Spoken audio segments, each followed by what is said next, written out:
Para orarmos, precisamos aprender, em primeiro lugar, a pedir de forma correta. Embora seja verdade que Deus sabe de tudo, não podemos ter a atitude de que não é necessário pedir, porque Ele já sabe de tudo que precisamos. Algumas pessoas pensam que não precisamos pedir por causa do versículo de Mateus.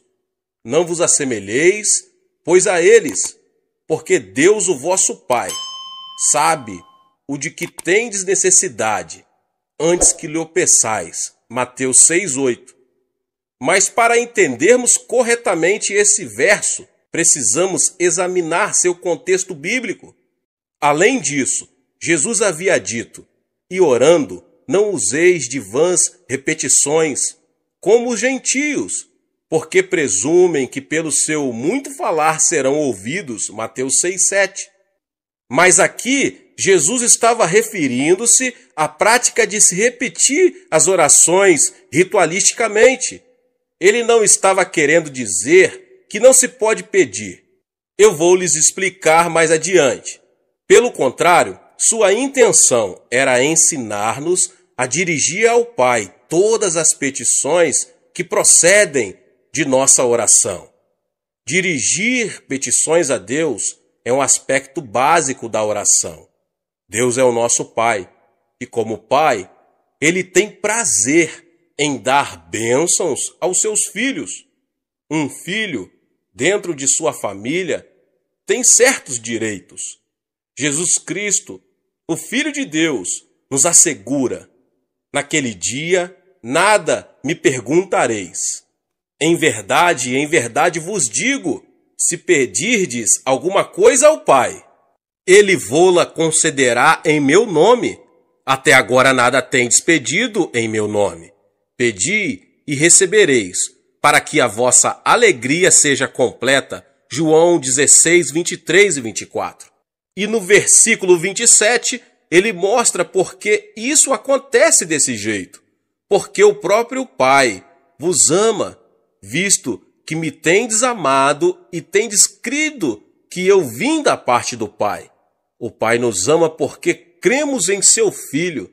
Portanto, somos participantes da herança do Filho unigênito de Deus. Deus é muito bondoso, meus irmãos e irmãs.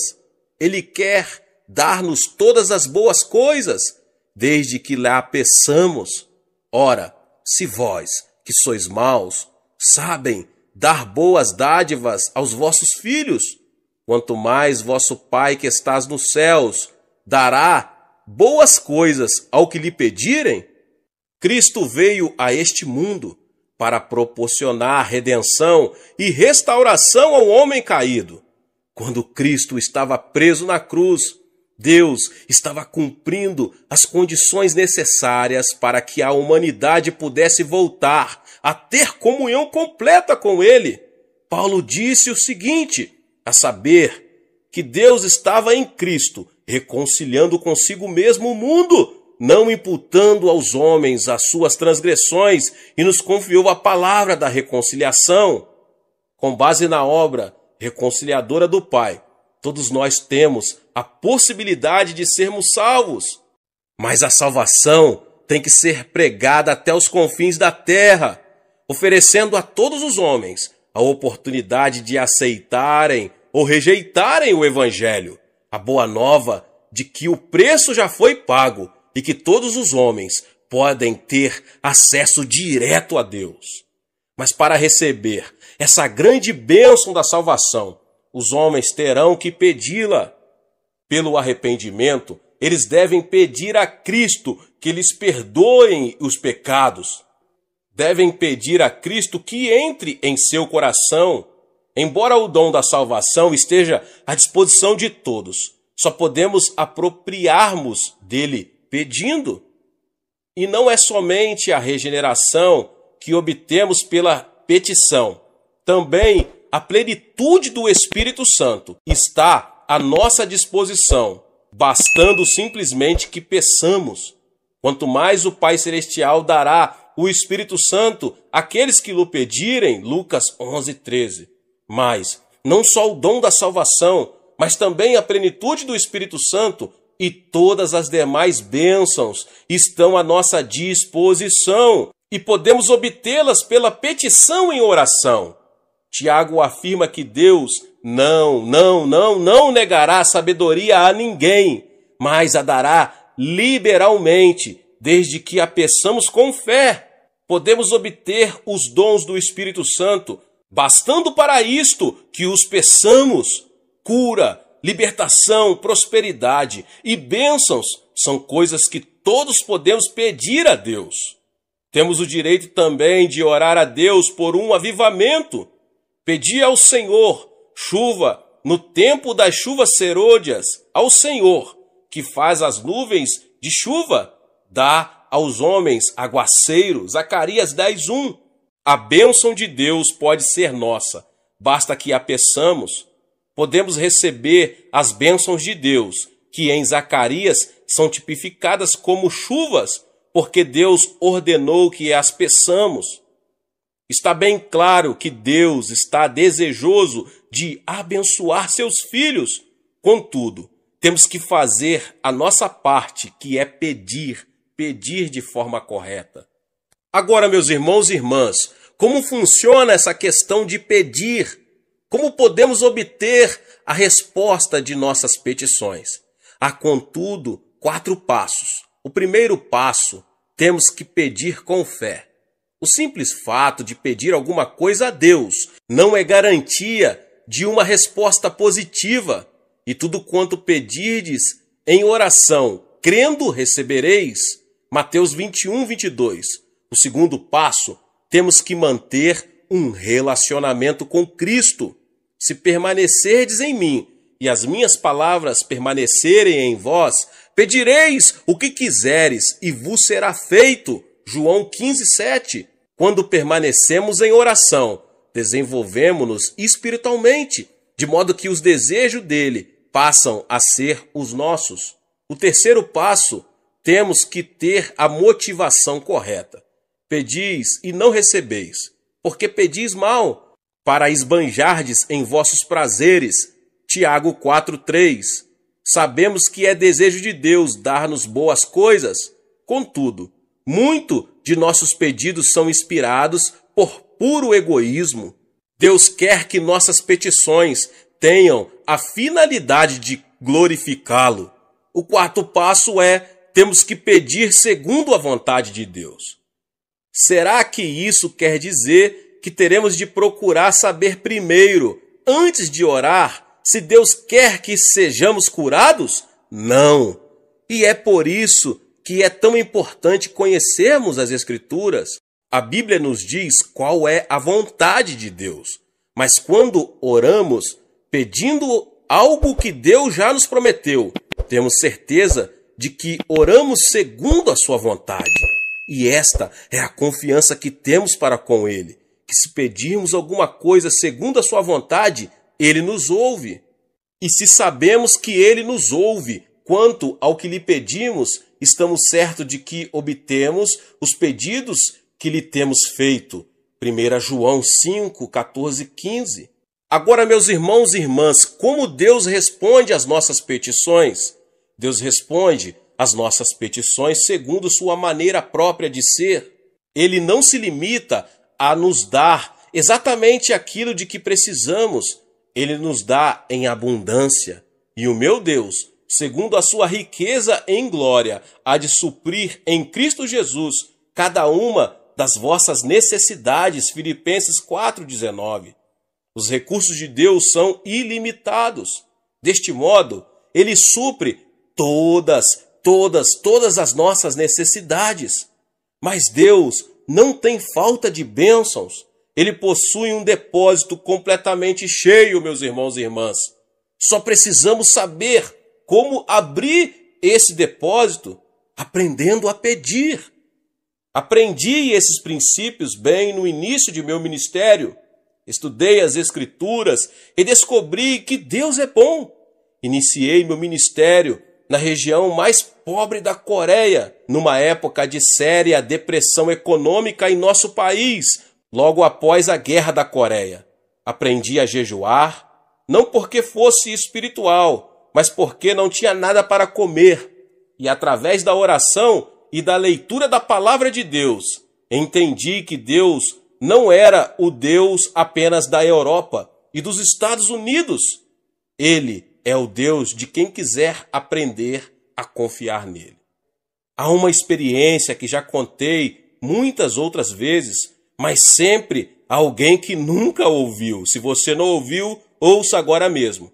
Ela ilustra perfeitamente como podemos obter respostas de oração das mãos de nosso Pai Celestial.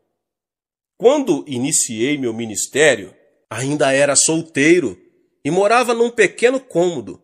No inverno, eu me protegia do frio, enrolando-me com cobertores, pois não tinha nenhum outro meio de aquecimento. Comecei a pregar a mensagem da abundância de Deus, conforme havia nas Escrituras, e assim me vi num dilema. Se Deus era tão bom, se possuímos tantos e tão vastos recursos, por que eu era tão pobre? É uma pergunta que muitas pessoas estão fazendo, principalmente no país em desenvolvimento. Um dia, percebi que precisava de 3 coisas. Como não tinha um veículo para visitar os membros de minha igreja, precisava de uma bicicleta. Precisava também de uma escrivaninha, pois não tinha onde colocar a Bíblia. E resolvi pedir a Deus uma cadeira também, pois precisava dela para a mesa.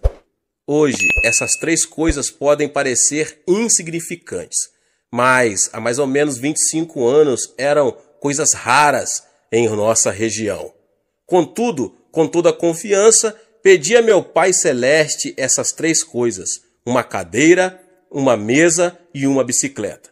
E apresentei essa mesma oração a Deus durante vários meses, achando que se repetisse continuamente, por fim, Ele me ouviria e me atenderia.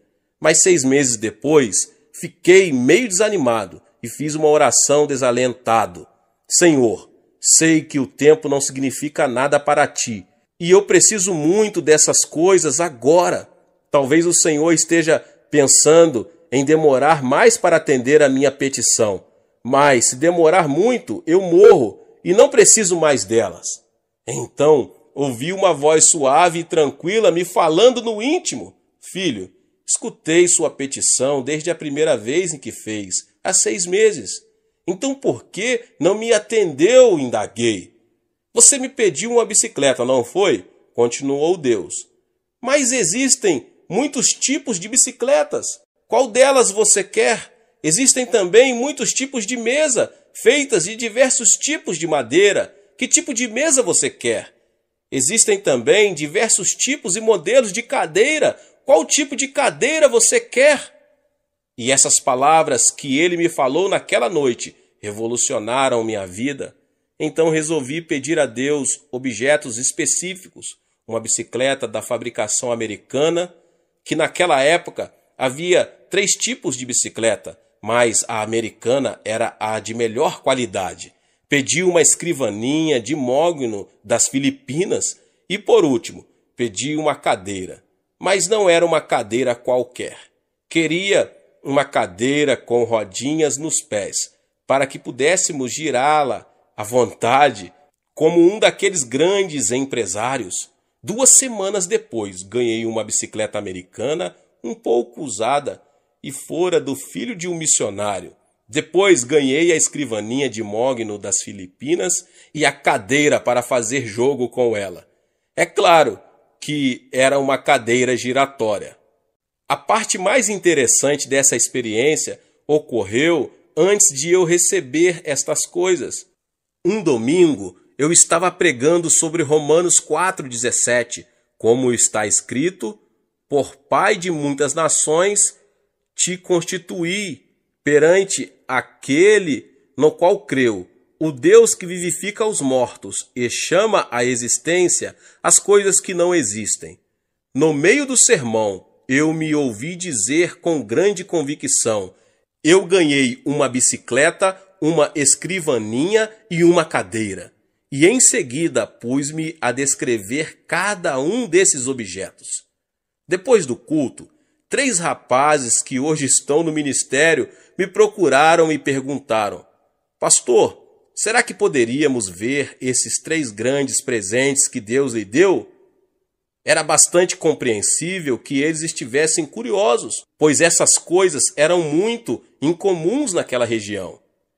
A caminho de casa, comecei a me preocupar com o que ia dizer aqueles jovens quando vissem meu cômodo vazio. Assim que abri a porta, vi-os correr os olhos pelo aposento desprovido, procurando minha bicicleta, a cadeira e a mesa. Afinal, um deles disse: Pastor, onde estão? Indagou com expressão de espanto. Bem aqui, repliquei, apontando para o meu estômago. Deixe-me explicar fazendo uma pergunta. Continuei calmamente, admirado com minha resposta. Onde você estava antes de nascer? No ventre de minha mãe, respondeu um deles afinal. Certo, exclamei. E você já existia antes de nascer? Indaguei, vendo que um brilho começava a surgir no rosto deles. Já, claro que já existíamos no ventre de nossa mãe. Mas ninguém podia ver vocês, sorri. E eles disse qual era a minha condição naquele momento. Estou grávido também. Estou esperando uma cadeira, uma mesa e uma bicicleta de fabricação americana. Concluí todo orgulhoso, vendo a expressão de surpresa que havia no semblante deles, transformando-se em riso. Ora, pastor, então o senhor está grávido, disseram rindo. Tentei pedir silêncio a eles e que não contassem nada para ninguém, mas uma notícia como essa, um homem grávido, era difícil de manter em segredo. Então se espalhou pelo bairro a notícia de que o pastor da igreja local estava grávido. E quando eu passava, as mulheres olhavam para mim e riam. As criancinhas vinham colocar a mão em meu estômago para ver se sentiam ali a bicicleta. Mas depois, quando Deus me deu esses objetos, então foi minha vez de rir. E desse modo, Deus me ensinou a fazer orações específicas. É assim que se ora em fé. Não faça petições com generalidades. Certifique-se bem do que você precisa e escreva. Depois, ao orar, apresente a Deus aquilo que você deseja com detalhes. Isso feito, passe a dizer que já o recebeu. Talvez não queira dizer em público, mas comece a dar graças a Deus e a confessar que já recebeu a resposta. Lembre-se de que se pedirmos com fé, Deus nos dará o que pedimos. É muito interessante que Deus tenha ensinado isto para um pastor de um pequeno país. Parece que geralmente só os pastores de países do Ocidente falam sobre a abundância das bênçãos de Deus ao atender suas necessidades, mas eu posso testemunhar de que Ele pode fazer o mesmo por qualquer homem ou mulher que lhe o pedir segundo a sua santa palavra. Muitas vezes deixamos que as condições sociais ou econômicas em que vivemos venham a ditar o nível de nossa fé. É por isso que devemos pedir a Deus que amplie nossa visão e nossos sonhos, já que estes são a linguagem do Espírito Santo. Tendo uma visão mais ampla, poderemos obter maiores bênçãos de Deus. Certa vez, Winston Churchill disse que os grandes homens procedem de grandes países, vivem em épocas de grandes realizações e desempenham grandes tarefas. Em geral, é assim que acontece. Contudo, meus irmãos e irmãs, Jesus Cristo, o Filho de Deus, veio de um país fraco e pequeno, Israel, e na época em que ele viveu, sua terra estava sob o domínio do Império Romano. Embora ele tenha realizado a maior de todas as tarefas, certamente não viveu numa época de grandes realizações para o povo de Israel. E, no entanto, ele constituiu o ponto central de toda a história. Não importa quem você pode causar um grande impacto. Sua vida pode mudar seu país ou o mundo se você souber fazer a oração de petição. Deus deseja dar-nos muito mais do que imaginamos. Peça a Deus o dom que lhe possibilitará ter o maior impacto na situação em que você se encontra. Não se contente com uma situação comum. Sou de uma família pobre e de um país pobre e vivia em circunstâncias adversas. Apesar disso, nunca tive de abrir caminho à força para chegar diante dos grandes deste mundo. O dom da graça que Deus me concedeu tem me colocado diante de reis, rainhas, presidentes e de muitos mais notáveis líderes mundiais. Se Deus fez isso por mim, pode fazer por você também. Mesmo que você, que agora ouve essa mensagem, vive num país pobre da América Latina, sua vida pode deixar uma marca profunda nesse país e no mundo. Onde quer que você esteja agora, Deus pode e quer usá-lo para ajudar a atear o fogo do avivamento que irá varrer a África, a Ásia, a Europa, a América. Peça e você receberá, mas peça com fé, em o nome de Jesus. Deus disse a Moisés o seguinte: de lá buscarás ao Senhor teu Deus, e o acharás, quando o buscares de todo o teu coração e de toda a tua alma. Deuteronômio 4:29. O homem foi criado com o impulso de buscar comunhão com Deus. Existe nele um vazio que não pode ser preenchido com nada, a não ser uma genuína comunhão com Deus. Por mais que ele adquira coisas, elas nunca poderão tomar o lugar dessa comunhão, que preenche a própria essência do ser, dando-lhe um objetivo para a vida e alimentando sua alma. Deus criou Adão e instilou nele o fôlego da vida. Ele foi um ser físico antes de ser espiritual.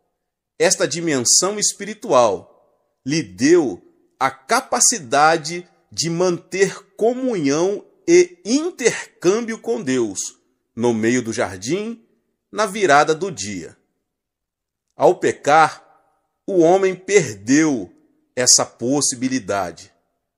Mas Deus ainda desejava manter comunhão com ele, e então tomou a iniciativa em Abrão. Este veio a ser o pai, Abraão, de todos os fiéis que iriam ter a oportunidade de manter comunhão com Deus.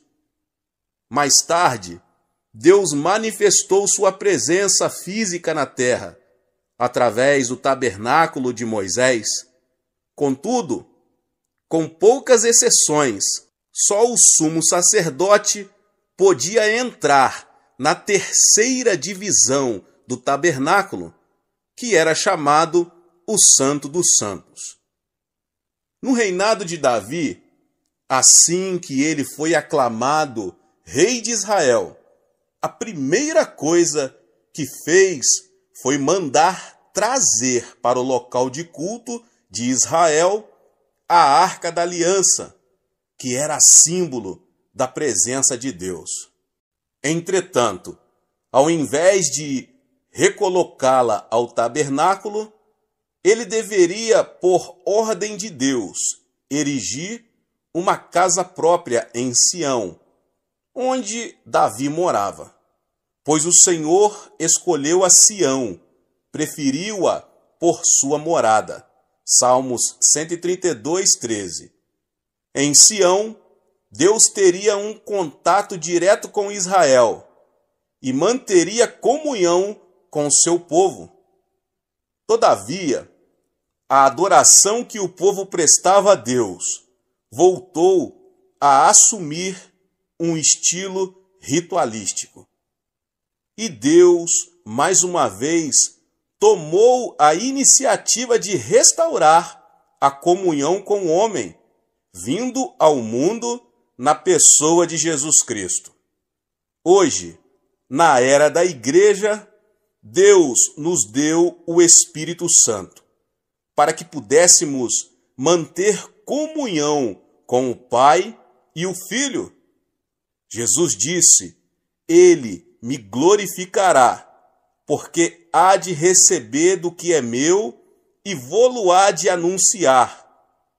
Tudo quanto o Pai tem é meu, por isso é que vos disse que há de receber do que é meu e vô-lo-á de anunciar. João 16, 14 e 15. E depois ele diz mais: aquele que tem os meus mandamentos e os guarda, esse é o que me ama, e aquele que me ama será amado por meu Pai, e eu também o amarei e me manifestarei a ele. João 14, 21.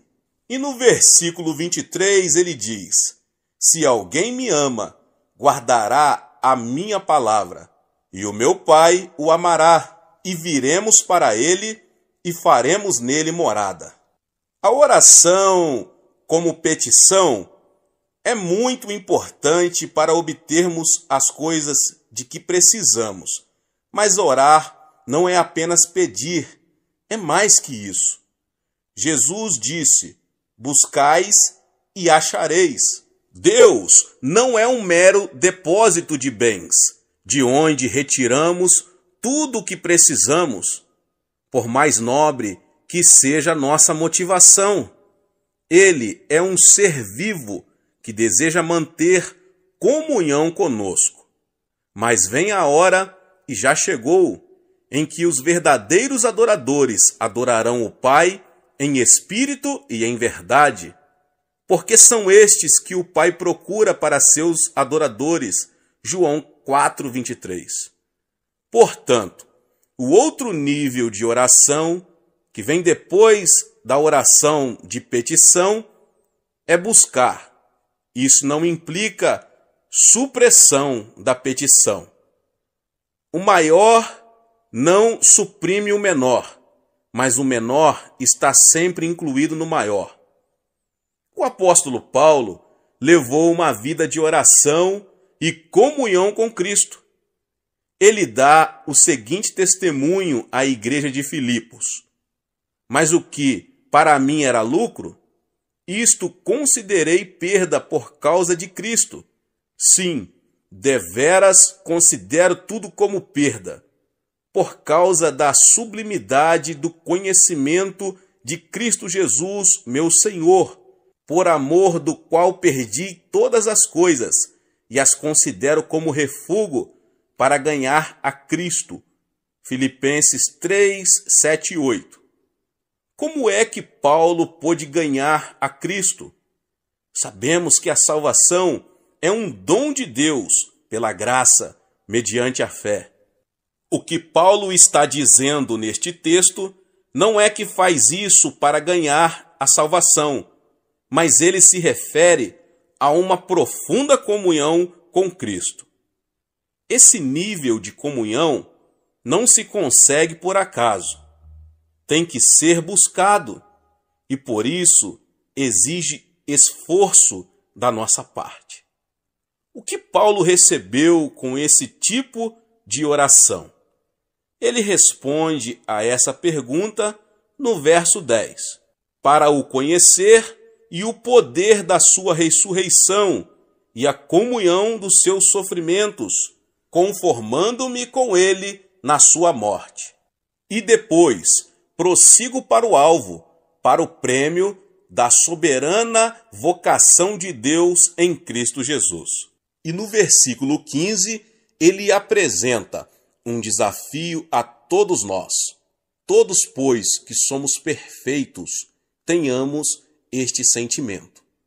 Neste último versículo, o apóstolo revela que o sinal de que uma pessoa atingiu maturidade espiritual é o desejo de chegar a um nível espiritual no qual tenha uma comunhão íntima com Cristo. Deus é amor. O amor precisa ser extravasado através da comunhão.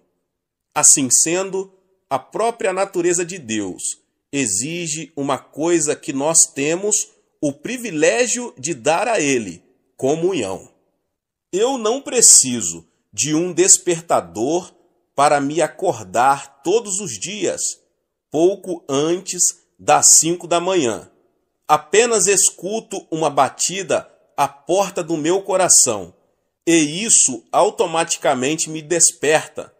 Aí eu ouço o Senhor dizer: Xô, está na nossa hora, quero ter comunhão com você. Mas esse permanente relacionamento com Cristo não começou por uma simples resposta a uma petição. O que buscamos? Temos que buscar o Senhor, pois nele estão todas as bênçãos mais preciosas, em quem todos os tesouros da sabedoria e do conhecimento estão ocultos. Colossenses 2:3. Em Colossenses, Paulo apresenta a igreja como um campo riquíssimo. Nesse campo está escondido um grande tesouro. Mas não se trata de um tesouro material, e sim espiritual, sabedoria e conhecimento. Quando um recém-convertido ora, normalmente recorre ao trono de Deus em momentos de grandes dificuldades. Assim sendo, buscam a Deus querendo alguma coisa. Isso é bom e é muito importante. Deus quer que peçamos a Ele as coisas. Contudo, algumas pessoas veem a Cristo apenas como se Ele fosse um armazém, aonde vão com uma lista de compras para obter bênçãos de que precisam. Entretanto, todos os grandes mistérios, os tesouros de conhecimento, a fonte da alegria total e completa, essência do amor, estão em Cristo, esperando-nos como um tesouro escondido. Os que forem sábios venderão tudo que possuem e comprarão o terreno para que possam adquirir aquele tesouro. Moisés afirmou o seguinte: as coisas encobertas pertencem ao Senhor, nosso Deus, porém as reveladas nos pertencem a nós e a nossos filhos para sempre. Deuteronômio 29:29. Existem coisas que todos podem ver nas Escrituras, mas Deus quer levar-nos a uma comunhão tão íntima com Ele, que Ele possa revelar-nos seus tesouros mais profundos de sabedoria e conhecimento. Um tesouro não teria valor algum se fosse de fácil acesso a todos.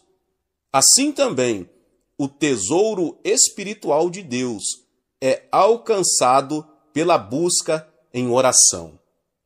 Aprendi já há muitos anos que precisamos esforçar-nos para encontrar os tesouros que Deus deseja mostrar-nos. Eu amo os que me amam, os que me procuram me acham. Riquezas e honra estão comigo, bens duráveis e justiça. Melhor é o meu fruto do que o ouro refinado, e o meu rendimento melhor do que a prata escolhida. Provérbios 8, 17 ao 19. O crente preguiçoso não se dispõe a buscar e nunca penetra na plenitude das bênçãos que Deus deseja que ele receba. Para se viver à porta da casa do Senhor, é preciso muita disciplina e esforço. Lembre-se de que hoje sou pastor da maior igreja do mundo, com mais de 400 mil membros. Sou um homem extremamente atarefado.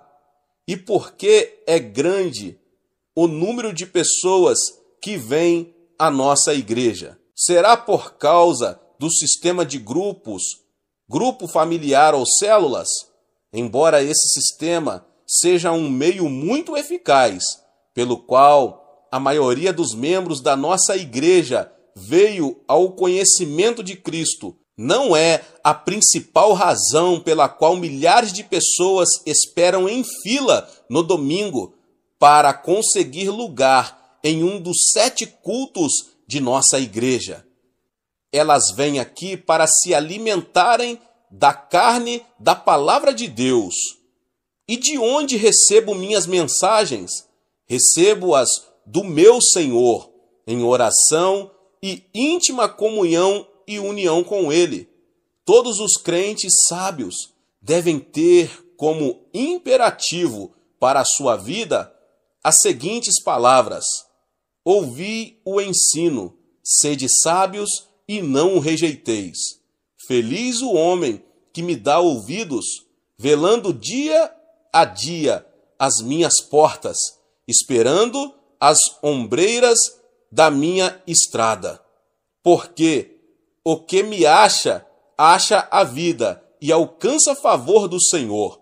Provérbios 8, 33 ao 35.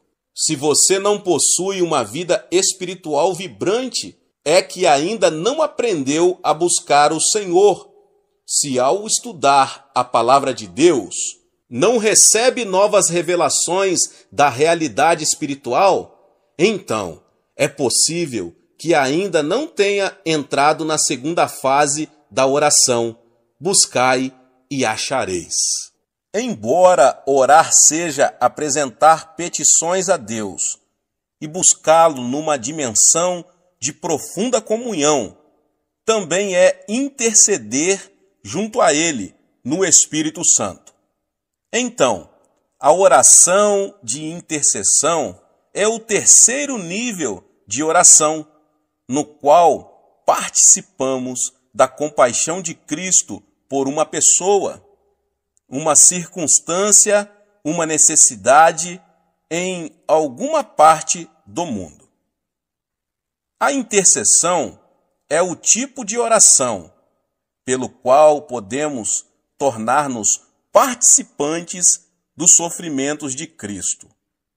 Quando oro no Espírito Santo, sei que algumas dessas orações têm como objetivo pessoas e circunstâncias de outras partes do mundo. Posso não conhecer com exatidão os detalhes do problema, mas Ele conhece e me usa para orar até o fim, até eu ficar sabendo que Deus já atendeu a petição. Um amigo missionário narrou-me um fato miraculoso que mostra a importância da intercessão. Um grupo de missionários estava viajando num deserto da África. A certa altura, sobreveio-lhes um forte vendaval que os obrigou a mudar a rota. 2 dias depois, seu suprimento de água acabou. Ficaram a vaguear pelo deserto, sofrendo desidratação. De repente, deram com um poço de água e foram salvos. Mais tarde, voltando a esse lugar onde tinham sido salvos, constataram que o poço não existia. Na ocasião em que estavam passando por aquela necessidade, alguém estivera intercedendo em oração e Deus fizera um milagre. Em 1965, conheci uma senhora que me relatou sua experiência de intercessão em favor de nossa igreja. Após fundar minha primeira igreja, que ficava numa localidade afastada de Seul, comecei um trabalho pioneiro para a organização de uma igreja no centro da capital. 20 anos antes de eu começar essa igreja em Seul, aquela senhora tinha tido 3 visões dela. Após cada uma das visões, ela intercedeu por nós no Espírito. Na ocasião em que ela orava, 1944. O país ainda estava debaixo da ocupação japonesa e não havia ainda qualquer plano acerca da igreja. Mas o Espírito Santo sabia que essa igreja, que se chamava de Igreja de Sudaemon, por causa do local onde se situava, iria tornar-se a igreja central do Evangelho pleno. Deus usou aquela senhora fiel numa oração de intercessão para levar o Espírito Santo a pairar sobre essa área muitos anos antes que a visão viesse a se concretizar. E quando o Espírito paira sobre uma região, ele tem consigo toda a dinâmica da vida, assim como uma semente, no plano material, tem consigo a vida e dá origem a ela. Esse ponto é muito importante, e por isso que desejo estender-me um pouco mais nele. Na concepção de uma criança, o óvulo da mãe e o espermatozoide do homem já trazem consigo um complexo código, que é, na verdade, uma estrutura básica do que aquele indivíduo será no futuro, determinado por esse código genético. Quando o Espírito Santo produz vida, grande parte da dinâmica dessa vida é determinada pela vontade de Deus e implementada pelo Espírito Santo. Em 1944, ninguém imaginava que no futuro Deus ergueria no centro de Seul uma igreja que seria o meio pelo qual toda a nação coreana iria receber o Evangelho. Mas o Espírito Santo sabia, pois conhece a mente de Deus. Por isso, ele despertou uma fiel intercessora que iria orar no Espírito 20 anos antes de tornar-se evidente a realidade pela qual intercedia. Essa senhora viu a igreja, viu que ela seria a maior igreja do mundo. Ela teve a mesma experiência de Simeão e Ana, em Lucas, no capítulo 2. Eles reconheceram que a criança que se achava diante deles naquele momento e que tinha apenas 8 dias de nascida seria o Messias de Israel. Agora, quais são as qualidades de um intercessor?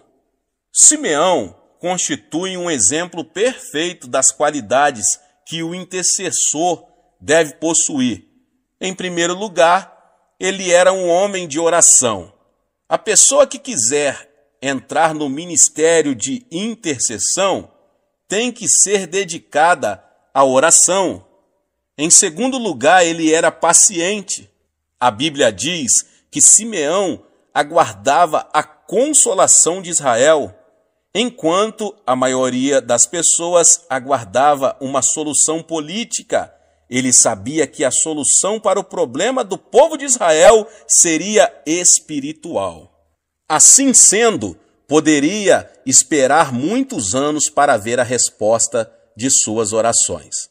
Em terceiro lugar, ele era cheio do Espírito Santo. Só uma pessoa que possui o Espírito Santo pode suportar o peso da oração da intercessão. Em quarto lugar, ele confiava. Simeão tinha recebido a revelação de que veria a resposta de suas orações antes de morrer. Então ele passou a ir ao templo todos os dias, fielmente, durante anos e anos, até que chegou finalmente a ocasião em que Cristo foi apresentado ali. Em quinto lugar, ele era um homem de visão. A profecia que ele fez sobre o Cristo menino deixou José e Maria maravilhados. Portanto, ele estava enxergando a realidade de Cristo, mais do que a própria mãe dele e do que o pai adotivo. Antes do nascimento de Cristo, o Espírito Santo tinha levantado 2 intercessores fiéis. Eles passaram muitas horas jejuando e orando sobre a vinda do Messias. E Deus permitiu que vivessem até ver a resposta de suas petições. Desse modo, seu ministério de intercessão foi registrado para sempre nas Escrituras. A oração de intercessão é necessária para o cumprimento da vontade de Deus. Isso não quer dizer que Deus seja capaz de realizar sua vontade sozinho, mas Ele resolveu incluir nossa participação na realização dela. Assim sendo, aqueles que assumem o ministério de intercessão, na verdade, se tornam partes integrantes da realização dos planos e propósitos de Deus. Agora, por que a intercessão é necessária? Antes de analisarmos a necessidade da intercessão, devemos ver o que nós, discípulos de Cristo, somos nessa terra. Nós somos o sal da terra. Mateus 5,13. O sal dá sabor aos alimentos, aos quais é adicionado. Jó disse o seguinte: comer-se-á sem sal o que é insípido? Jó 6,6. A igreja deve ter na terra a mesma função do sal. Nossa presença na terra impede que Deus destrua este mundo pecaminoso, como destruiu Sodoma e Gomorra. Assim, Ele coloca sobre nós a responsabilidade do retardamento do juízo final, dando mais tempo aos homens para que aceitem ou rejeitem a Jesus Cristo como Salvador.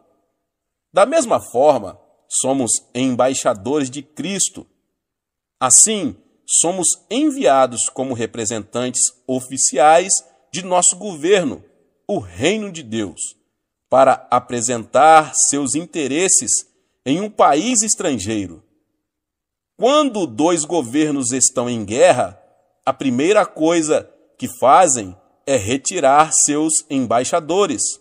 Portanto, o fato de permanecermos nesta terra significa que Deus ainda está suportando o pecado do mundo e ainda há tempo para se pregar o Evangelho.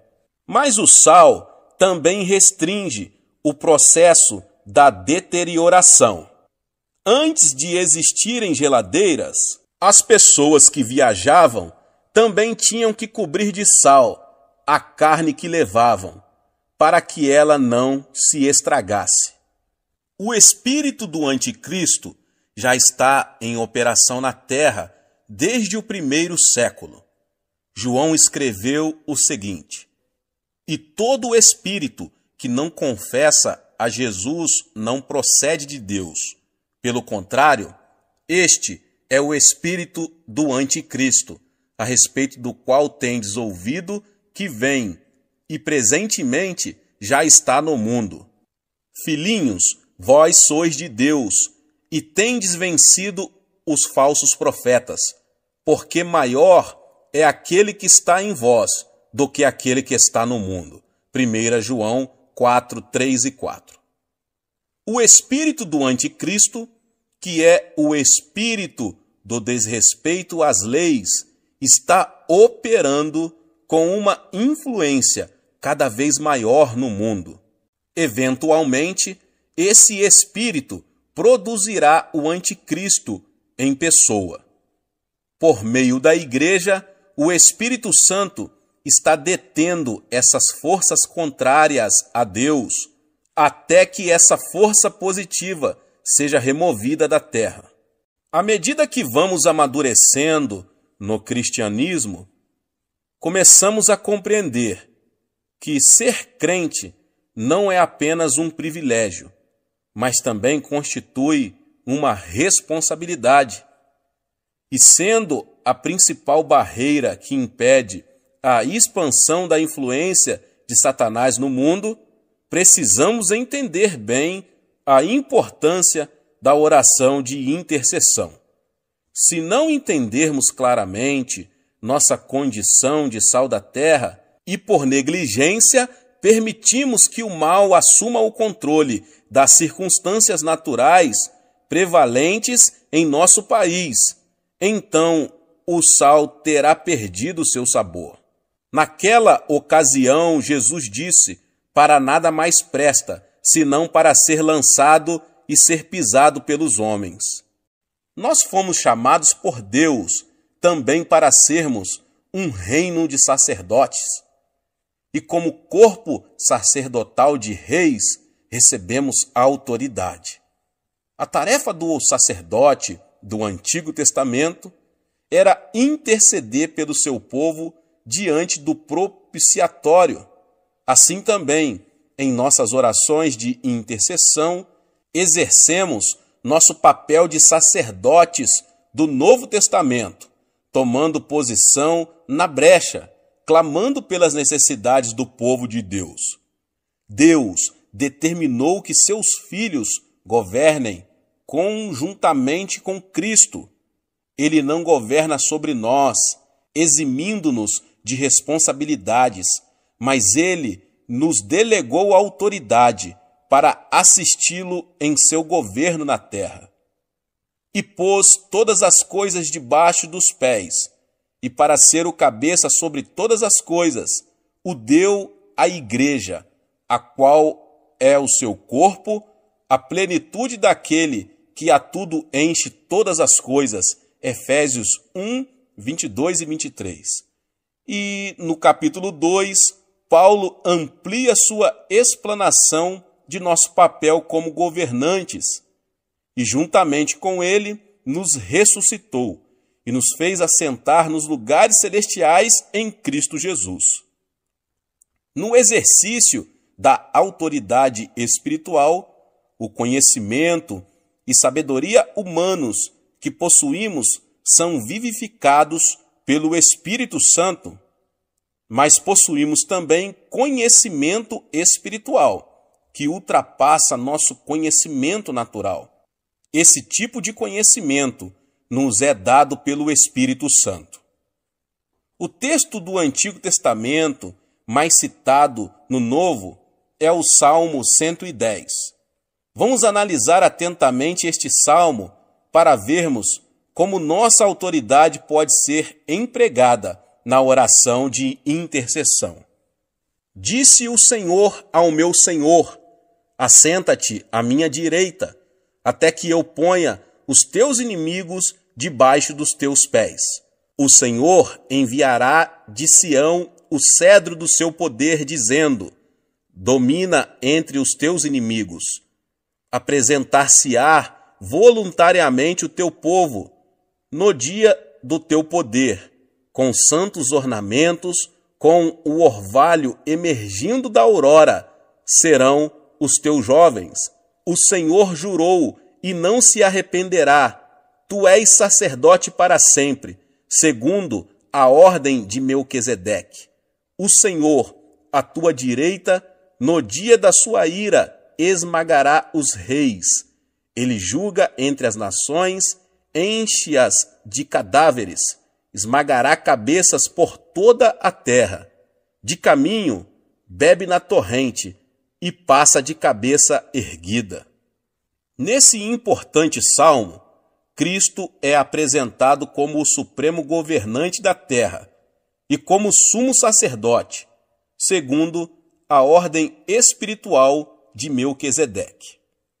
O autor do livro de Hebreus amplia mais o papel de Cristo como sacerdote espiritual, vivendo para sempre para interceder por eles. O governo de Cristo se revestirá de características bem peculiares, pois que governará sobre seus inimigos. Davi, quando era rei, no meio de seus inimigos, possuía um trono físico.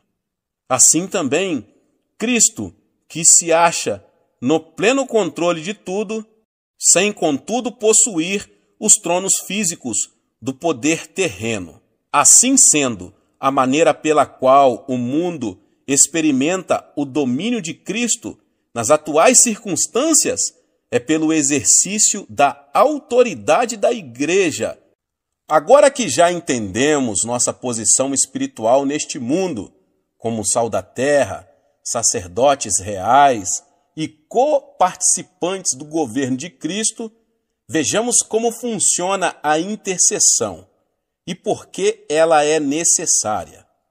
Como vimos na oração que Daniel fez, Satanás faz oposição à vontade de Deus, não somente naquilo que diz respeito à igreja, mas em tudo que se relaciona com o mundo. Tendo recebido autoridade sobre esta era, Satanás é chamado de o Deus deste século. Ele dirige todo o seu poder contra o povo de Deus, que, como já vimos, é chamado a exercitar a autoridade de Cristo. Sabendo que a igreja é o principal obstáculo às suas pretensões na terra, Satanás se esforça para nos devorar como um leão que ruge. Entretanto, o evangelho tem que ser pregado e as nações têm que chegar ao conhecimento de Cristo. Vemos aí dois interesses conflitantes. E como vemos pelo estudo da história, quando há conflito de interesse entre as nações, surgem as guerras. Pela intercessão, o crente passa a exercer sua função sacerdotal, pela qual ele oferece uma base terrena a Deus, para que promova seus interesses. Esta era tornou-se um campo de batalha entre duas forças oponentes, mas Deus possui um grupo seu em terra estrangeira que pode fazer com que a influência da eternidade penetre nesta era. Dessa forma, este mundo natural pode ser conquistado e passa a estar sob o domínio do reino de Deus. Quando Israel estava guerreando contra seus inimigos, Moisés levantou as mãos, mas na hora em que ele abaixava as mãos, Israel era derrotado. Isso é um símbolo claro da prática da intercessão. Existe um preço na intercessão. Antes de compreendermos o preço da oração intercessória, precisamos entender o sofrimento atual de Cristo. Quando Saulo estava viajando para Damasco, ele viu uma luz fortíssima. Enquanto seus companheiros de viagem ouviam um trovão, ele ouviu claramente uma voz do céu que indagava: Saulo, Saulo, por que me persegues? E a resposta dele foi: Quem és, Senhor? E Cristo respondeu: Eu sou Jesus, a quem tu persegues. Saulo, que mais tarde passou a ser chamado Paulo, nunca pensara que estivera perseguindo a Jesus Cristo. Perseguia apenas a igreja.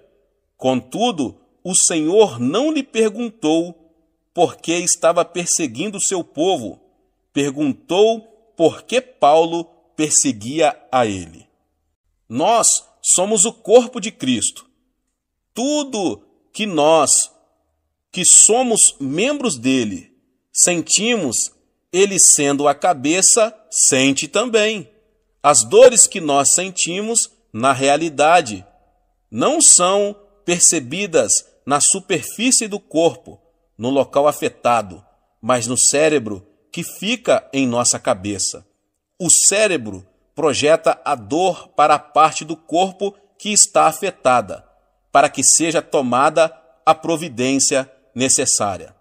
Assim acontece também com o corpo de Cristo.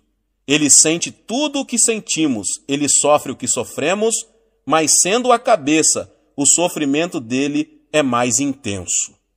É verdade que as pessoas que podem infligir-nos maior sofrimento são as que estão mais perto de nós. Infelizmente, alguns crentes voltam para o mundo, rejeitando o precioso Senhor que os salvou. Lemos em Hebreus que, de novo, estão crucificando para si mesmos o Filho de Deus e expondo-no à ignomínia. Hebreus 6,6. Portanto, cada vez que um crente se volta para o mundo, Cristo sofre novamente o que passou na cruz. Pela oração de intercessão, o crente participa dos sofrimentos de Cristo com relação a um determinado problema de seu corpo. Certa ocasião, um pregador estava dirigindo uma campanha evangelística em larga escala na África. Um dia, ele acordou no meio da noite em prantos.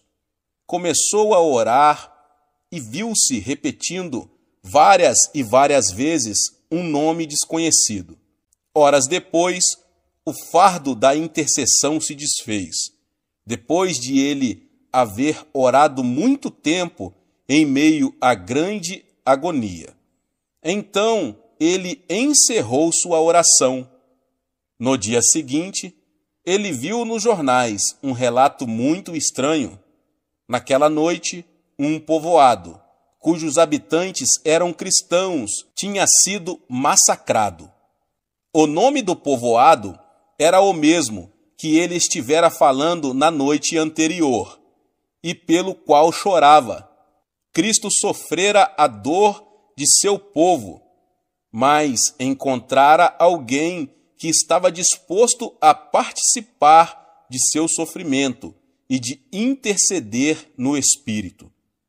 Paulo escreveu o seguinte: para o conhecer e o poder da sua ressurreição e a comunhão dos seus sofrimentos. Filipenses 3,10. Nesse versículo, Paulo demonstra que não apenas quer gozar do poder da ressurreição de Cristo, mas também está disposto a ter comunhão com ele em seus sofrimentos. Em nossa igreja, dispusemo-nos a iniciar um ministério de intercessão. Já aprendemos a exercitar a oração da petição e estamos vendo nossas necessidades serem atendidas. Praticamos também a oração devocional, de modo que gozamos de comunhão com nosso maravilhoso Senhor. Mas estamos ainda mais comprometidos com a oração de intercessão, de modo que estamos presenciando um avivamento em nossa terra e o veremos no mundo todo. Não existe nenhum outro lugar da terra onde se saiba que milhares de pessoas estão jejuando e orando continuamente, entre 3 e 10 mil pessoas. Estamos encarando seriamente a batalha que Deus nos mandou travar. Estamos utilizando com toda seriedade as armas espirituais que nos garantirão a vitória. Sabemos perfeitamente qual é o campo de batalha, o coração de todos os homens do mundo, e estamos convencidos de que partilharemos da vitória final com o Rei da Glória. Quais portas adentramos ao fazer orações de intercessão? Além da sua função comum, como meio de entrada numa casa ou prédio, a porta é usada metaforicamente como entrada para uma experiência espiritual ou para uma oportunidade. Por isso, Jesus disse: "Eu sou a porta." Ele é o meio pelo qual o homem pode chegar ao Pai. Paulo empregou essa palavra como uma entrada para uma oportunidade. Ele disse: "Ora, quando cheguei a Troade para pregar o evangelho de Cristo, e uma porta se me abriu no Senhor, não tive, contudo, tranquilidade no meu espírito." 2 Coríntios 2, 12 e 13. Escrevendo à igreja de Filadélfia, João relata esta revelação de Cristo: conheço as tuas obras, eis que tenho posto diante de ti uma porta aberta, a qual ninguém pode fechar. Apocalipse 3:8. Mas a porta não é apenas um símbolo de oportunidade para se pregar o evangelho de Jesus a uma comunidade. É também uma oportunidade para uma pessoa, como diz o Senhor: eis que estou à porta e bato. Se alguém ouvir a minha voz e abrir a porta, entrarei em sua casa e cearei com ele e ele comigo. Apocalipse 3:20. Existem portas de acesso às nações e grupos étnicos que podem ser abertas. Assim que ela se abre, essas pessoas podem receber fé e crer. Ali chegados, reunida a igreja, relataram quantas coisas fizera Deus com eles e como abrira aos gentios a porta da fé. Atos 14:27. Entrar numa dessas portas de oportunidade implica enfrentar oposição espiritual por parte dos principados e potestades que impedem que as nações recebam o evangelho e o aceitem. Porque uma porta grande e oportuna para o trabalho se me abriu, e há muitos adversários. 1 Coríntios 16:9. Somente o Senhor Jesus Cristo pode abrir uma porta que está fechada para o evangelho. Ora, quando cheguei a Troade para pregar o evangelho de Cristo, e uma porta se me abriu no Senhor. 2 Coríntios 2:12. Como podemos conseguir que se abram as portas da fé e da oportunidade? Já vimos que é Cristo quem abre essas portas. Contudo, Deus nos tornou membros do corpo dele. Isso significa que a cabeça tomou a deliberação de atuar na terra através de seu corpo. Assim, é necessário que utilizemos as armas da oração intercessória para resistirmos às forças espirituais que estão mantendo essas portas fechadas. Logo que as orações rompem essa barreira, Cristo pode abrir a porta e toda uma cidade, nação ou raça pode ser salva. Paulo confirma isso quando diz: suplicai ao mesmo tempo também por nós, para que Deus nos abra a porta à palavra, a fim de falarmos do mistério de Cristo, pelo qual também estou algemado, para que eu o manifeste como devo fazer. Colossenses 4:3 e 4. E Cristo não quer abrir apenas as portas da oportunidade para que o seu povo possa pregar o evangelho. Existem portas de revelação e conhecimento que também podem ser abertas. Jesus repetiu muitas vezes a seguinte frase: quem tem ouvidos, ouça. Essa afirmação, dirigida às igrejas do Apocalipse, nos capítulos 2 e 3, nos mostra que muitas vezes não entendemos o que ouvimos. É preciso que a porta do entendimento seja aberta para que nossa mente compreenda o que Deus deseja revelar-nos. Depois destas coisas, olhei, e eis não somente uma porta aberta no céu, como também a primeira voz que ouvi, como de trombeta, ao falar comigo, dizendo: sobe para aqui, e te mostrarei o que deve acontecer depois destas coisas. Imediatamente eu me achei em espírito. Apocalipse 4:1 e 2. Vimos no livro de Atos que Deus pode abrir uma porta de oportunidade e mantê-la aberta para que preguemos o evangelho sem empecilhos. Paulo tinha sido acusado formalmente e conduzido a Roma que naquela época era o centro da pecaminosidade. Ele orou e pediu a outros que intercedessem por ele. Por fim, abriu-se ali uma porta, pois 2 anos permaneceu Paulo na sua prova, onde recebia todos os que o procuravam, pregando o reino de Deus e com toda a intrepidez, sem impedimento algum, ensinava as coisas referentes ao Senhor Jesus Cristo.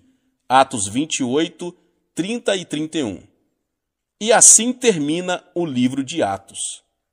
É importante observar que o Espírito Santo encerra o livro, como que deixando uma porta aberta. Naturalmente, muita gente sabe que o livro não tem um fecho gramatical bem definido. Podemos deduzir isso, já que Lucas, sendo médico, deveria ter um bom domínio do grego, que ele ainda está sendo escrito, pois a igreja ainda está realizando os atos do Espírito Santo. Embora saibamos que, ao final, Paulo foi executado, o fato é que a história oficial da igreja primitiva conclui com uma nota positiva. Depois que Deus abre a porta da oportunidade espiritual, ninguém pode proibir a pregação do Evangelho. Deus pode, inclusive, bloquear a oposição que emana de nossos próprios irmãos em Cristo. É uma pena que tenhamos de desperdiçar tantas energias devido à falta de unidade dentro da igreja. Em vez de o povo de Deus lutar contra vosso verdadeiro inimigo, o diabo, muitos se opõem uns aos outros. Contudo, pode haver uma porta aberta que atue de forma de bloqueio para a oposição que brota de dentro. Paulo experimentou isso em Atos 28. Então, eles disseram: nós não recebemos da Judéia nenhuma carta que te dissesse respeito. Também não veio qualquer dos irmãos que nos anunciasse ou dissesse de ti mal algum. Portanto, está claro que o que os crentes do mundo inteiro precisam entender e começar a fazer é atuar nesse terceiro nível da oração, a intercessão. Bata e a porta se abrirá. Como já afirmei, não podemos fazer uma distinção muito exata entre os 3 tipos de oração. Podemos fazer petições, ter comunhão e intercessão no mesmo momento de oração. É difícil interceder sem ter comunhão com Cristo.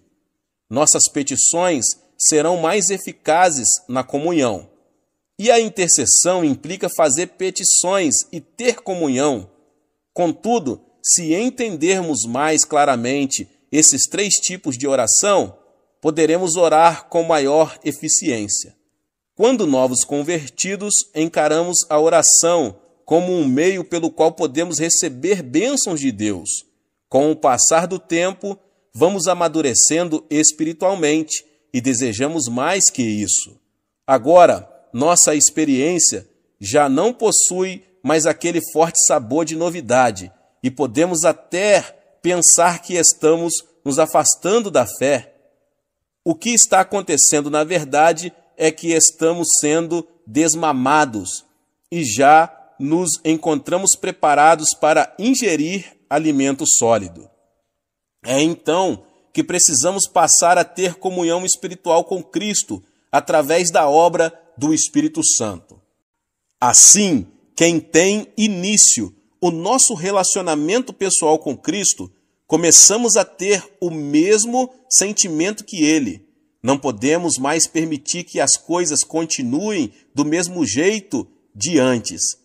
E por isso nos apresentamos voluntariamente para fazer parte do exército da oração.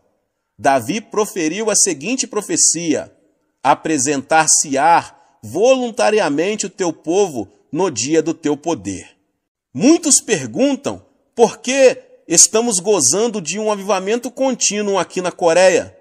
Nós nos dispusemos voluntariamente a orar até que o evangelho seja pregado no mundo todo, e as portas irão se abrindo à medida que as forças espirituais do mal forem sendo imobilizadas em nome de Jesus. Deus abençoe a sua vida, você que ouviu essa palavra. Talvez você chegou aqui pela primeira vez e ainda não é inscrito no canal. Se inscreva no canal e ative o sininho das notificações. Todos os dias são postados vídeos abençoados aqui no canal para te abençoar. Deixe também um seu like e não esqueça de compartilhar este vídeo, esta palavra, com mais pessoas. Nos vemos nos próximos vídeos. Amém!